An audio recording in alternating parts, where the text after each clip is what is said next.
Hello everyone, good evening সবাইকে।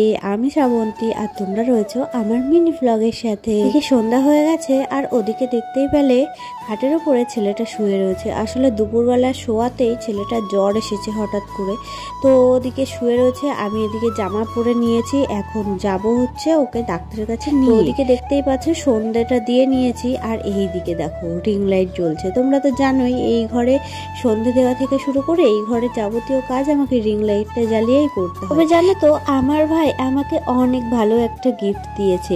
Ring লাইটটা যে দিয়েছে আমাদের প্রচুর কাজে লাগে এবং হেল্পও হয়, আর ওটা খুবই দরকারি জানো তো। শুধু ভিডিও করতেই যে রিং লাইট লাগে এমনটা নয়। আসলে কি হয়েছিল, ও আমাকে এসে বলছিল যে দিদি তোরে তো কোনোদিনও কিছু দিইনি, মানে আমি কাজ করাতে আমার কাজের টাকা দিয়ে তো তোকে কিছু দেওয়া হয়নি, তো তোকে কিছু একটা দেবো, তুই কি নিতে চাস।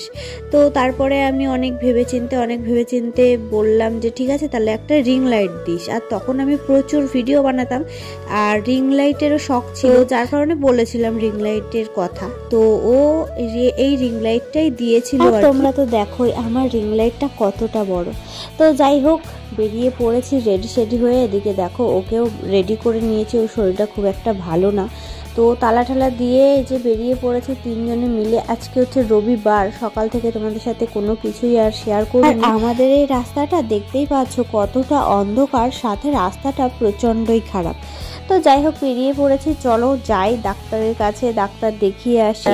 হঠাৎ করেই দুপুর থেকে জ্বর এসেছে, তবে ঠান্ডা লাগাটা ওর পরশু দিন থেকে ছিল। আর জানো তো পাকুর কোনো কিছু হলে ডাক্তারের মুখ না দেখালে ওর যেন সেইটা ঠিকঠাক সারে না। তো যাই হোক এদিকে দেখতেই পাচ্ছ চাঁদটাকে কি সুন্দর আমাদের সাথে সাথে যাচ্ছে। তোমরা কি বুঝতে পারছো ওটা চাঁদ? সত্যিই ওটা চাঁদই ছিল। তো এই দেখো আমাদের মায়ের মন্দির, কৈপুকুরের মায়ের মন্দির, এইখানে একটুখানি নমো করে গেলাম। আমরা যখনই এখান দিয়ে পাশ কাটিয়ে যাই মন্দিরের পাশ থেকে, তখনই আমরা প্রণাম করে তাই এদিকে চলে এসেছি ডাক্তারের দোকানে। ডাক্তারের দোকানে জানো তো অনেক ভিড় ছিল, অনেকক্ষণই বসতে হয়েছিল। তো ওখান থেকে ডাক্তার দেখিয়ে কটা সবজি বাজার নিলাম। এখন এই যে মিষ্টির দোকানে চলে এসেছি, আর মিষ্টির দোকান থেকে কিছু মিষ্টি নিয়ে সোজা চলে আসছি বাড়ি। ওকে ডাক্তারের কাছ থেকে ঘুরিয়ে আনার পর ও যেন অর্ধেকটাই ভালো হয়ে গেছে। ওর জানো তো ছোট থেকেই এমন, কিছু হলেই ডাক্তারের কাছে আমাকে নিতেই হবে ভিজিটটা দিয়ে আর কি। তো যাই হোক বাড়িতে চলে এসেছি, আর কি কি এনেছি চলো তোমাদের সাথে শেয়ার করি। দেখো বাড়িতে এসেই আর কি মিষ্টি খুলতে শুরু করে দিয়েছি, জামা টামা ছাড়ার কোনো বালাই নেই। আসলে তোমাদের দাদাভাই বলছিল চপ টপ খাওয়ার কথা, তো আমি বললাম না চপ টপ খাবো না, একটুখানি মিষ্টি নাও, অনেকদিন মিষ্টি খাওয়া হয় না। তো তার জন্য এই দেখো কি কি মিষ্টি এনেছি। ওইখানে তো দেখতেই পেলে লাল লাল একেবারে, কি বলে এগুলোকে আমি ঠিক জানি না। আর এইখানে দেখো সন্দেশ। চলো এখন হচ্ছে মিষ্টি খাবো সবাই মিলে একসাথে। আর এদিকে দেখো ওর ওষুধ দিয়েছে 2 রকম প্যাকেটে, মানে 3 রকম করে ওষুধ রয়েছে। তো এই ওষুধগুলো সবটাই শেষ করতে হবে, ডাক্তার বলেই দিয়েছে যে কোর্স কমপ্লিট করা অবশ্যই দরকার। যা সন্ধেবেলা ওকে পড়াতে বসিনি, কারণ একে তো রবিবার, তার মধ্যে ওর শরীরটা খুব একটা ভালো না। তো এই যে ওষুধটাকে রেখে দিলাম। এখন আমি যাব হচ্ছে রান্নাঘরে। কিছু সবজি বাজার নিয়ে এসেছি, আসলে আলু একটাও ছিল না, তো যার কারণে একবারে কৈপুকুর থেকে কিনে নিয়ে এসেছি, সাথে কিছু সবজিও নিয়ে এসেছি। চলো তোমাদেরকে দেখাই। এই দেখো এই যে প্যাকেটটাতে রয়েছে সবজি, এখন ঢালবো, ঢেলে ওই সবজির ঝুড়িতে সব সবজিগুলোই আর কি গুছিয়ে নেব। আর জানো তো আজ ফাইনাল ম্যাচ হচ্ছে, তো যার কারণে তোমাদের দাদাভাই বাড়িতে নেই। তোমাদের দাদাভাই চলে গেছে স্কুল মাঠে খেলা দেখতে, আর সাথে ছেলেটাও বাড়িতে নেই, ও গেছে ও ঠাম্মা বাড়িতে। তো আমি এদিকে এইসব কাজগুলো গুছিয়ে নিচ্ছি আর কি। রাতের যাবতীয় যা কাজ থাকে তোমরা তো জানোই, রাত্রিবেলা আমি সবটা গুছিয়ে রাখি।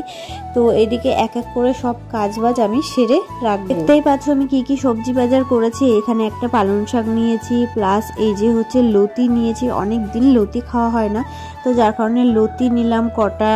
আর কি নিয়েছি, আর হচ্ছে একটা বেগুন নিয়েছি, একটা লেবু নিয়েছি। দেখো বেগুনটা এত সুন্দর ছিল, এত কচি যে কি বলবো।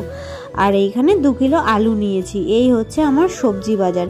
তবে জানো তো আমি এখনই সবজি কেটে রাখবো, মানে কালকে ভাবছি পালং শাকটা রান্না করব, সাথে একটু মাছের ঝোল টোল কিছু একটু করবো। তো ভাবছি এখনই পালং শাকটা কেটে কুটে গুছিয়ে রাখবো। এইখানে দেখো কালকে রান্না করব, তাই হাঁড়িতে মাটি মাখিয়ে কড়াই যাবতীয় যা রান্নার জিনিস লাগে, মানে রান্না করতে লাগবে, সেগুলো আমি এখানেই উবুর করে রেখেছিলাম। তো এখন কেটে নেব, সবজি কাটবো, পালং শাকের সাথে যা যা লাগবে সবটাই কেটে গুছিয়ে রাখবো, তার জন্য দেখো বের করে নিয়েছি। চলো আমি এখন সবজিগুলোকে ধীরে সুস্থে কেটে নিই। সকালবেলা একটু মাছ নেব, মাছের ঝোল করব কালকে, আর সাথে হচ্ছে এই সবজি রান্না, মানে এই যে পালং শাক রান্না। আর পালং শাক রান্না করলে তোমাদের দাদাভাই পালং শাক দিয়েই রুটি নিয়ে যায়, কারণ পালং শাকটা না আমি অনেক রকমের সবজি দিয়েই করি, তো বেশ ভালোই লাগে রুটির সাথে। আমাদের প্রত্যেকটা বাড়ির বউদের কিন্তু এটাই চিন্তা হয় যে কাল সকালে আমি কি রান্না করব। তোমাদের এই চিন্তাটা হয় তো, আমার তো সব দিন মানে প্রত্যেক দিনই এইটাই চিন্তা হয় যে আজকে তো হয়ে গেল কোনো রকমে, কিন্তু কাল সকালে কি রান্না করব। তো যার কারণে আমি যা যা রান্না করব পরের দিন সেটা আমি তার আগের দিনকেই গুছিয়ে রাখি, মানে সবজি কাকুর থেকে নিয়ে গুছিয়ে রাখি, যেহেতু তোমাদের দাদাভাইকে একটা সবজি আমাকে দিতেই হয়, মানে একরকম সবজি আমাকে করতেই হয়, সাথে মাছের ঝোল করো বা সয়াবিন করো বা ডাল করো, যাই দেখো পালং শাকের যে গোড়াগুলো হয় না সেগুলোও কিন্তু আমি পালং শাকের মধ্যে দিই, বেশ ভালো লাগে জানো তো। তো সেই গোড়াগুলোকেই এখন কাটছি, তো কাটাকুটি হয়ে গেলে আমি এখানটাতেই রেখে দেবো। ওদিকে তো শাকটার সমস্ত কিছু কাটাকুটি হয়ে গেছে, মানে শাকে যা যা দেবো সবটাই কাটাকুটি হয়ে গেছে।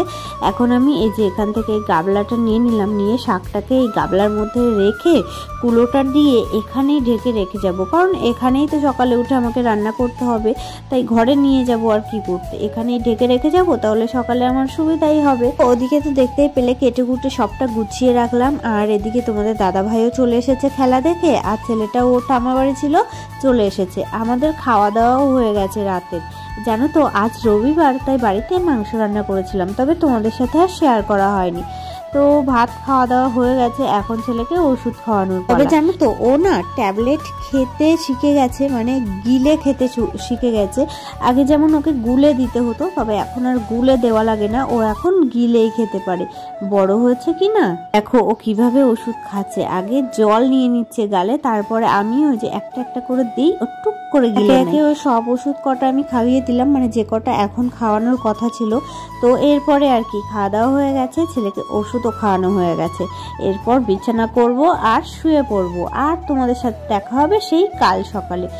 তো চলো বন্ধুরা, আজকের এই ছোট্ট মিনি ব্লগটা তোমাদের কেমন লাগলো অবশ্যই কমেন্টে জানিও, ভালো লাগলে লাইক করে দিও আর সুন্দর একটা কমেন্ট করো।